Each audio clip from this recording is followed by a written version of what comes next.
Hello everyone, मैं अंकित राघव एक बार फिर आपका स्वागत करता हूं हिंदी की इस कक्षा में। हम अपने अलंकार चैप्टर को कर रहे थे। हमने लाटानुप्रास अलंकार तक देख लिया था। आज हम उससे आगे कंटिन्यू करते हैं। हम देखते हैं श्रुत्यानुप्रास अलंकार। जहां वर्णों का उच्चारण अधिकतः एक ही स्थान से होता है उसे श्रुत्यानुप्रास अलंकार कहते हैं। जहां वर्णों का उच्चारण अधिकतः एक ही स्थान से होता है उसे श्रुत्यानुप्रास अलंकार कहते हैं। जैसे तुलसी सीरत निज दिन तुम्हारी मिठाई। अगला है अन्त्युप्रास अलंकार। अन्त्युप्रास अलंकार जहाँ किसी वर्ण के अंत में वर्णों की आवृत्ति होती है उसे श्रुत्यानुप्रास अनुत्युप्रास अलंकार कहते हैं। जैसे कहत कहत रीजत खिसत मिलत खिलत लहितात। यहाँ पर ता शब्द की आवृत्ति जो है शब्द के लास्ट में बार बार हो रही है, इसी को लिए अनुत्युप्रास अलंकार कहते हैं। अगला है अर्थालंकार।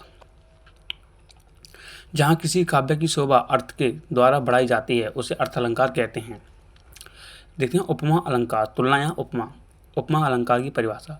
जब काव्य में दो भिन्न भिन्न व्यक्ति वस्तु स्थान विशेष गुण आकृति रंग रूप भाव आदि को देखकर समानता बताई जाती है उसे उपमा अलंकार कहते हैं।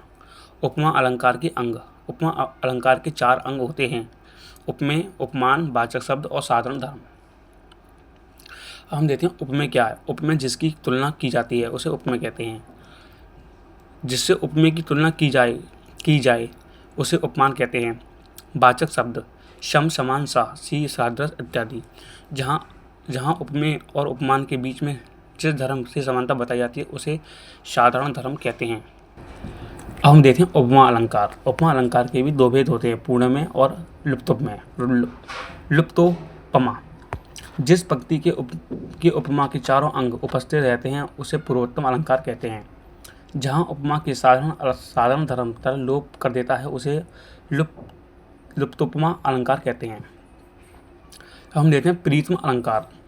जहाँ उपमा का उल्टा होता है, यह उपमा का उल्टा होता है। जहाँ उपमेय को श्रेष्ठ तथा अपमान को लज्जित दिखाया जाता है, जहाँ प्रीतम अलंकार होता है। जैसे चंद्रमा मुख के समान है। चंद्रमा जो है मुख के समान है। हम देखते हैं अगला अलंकार है अतिशयोक्ति अलंकार।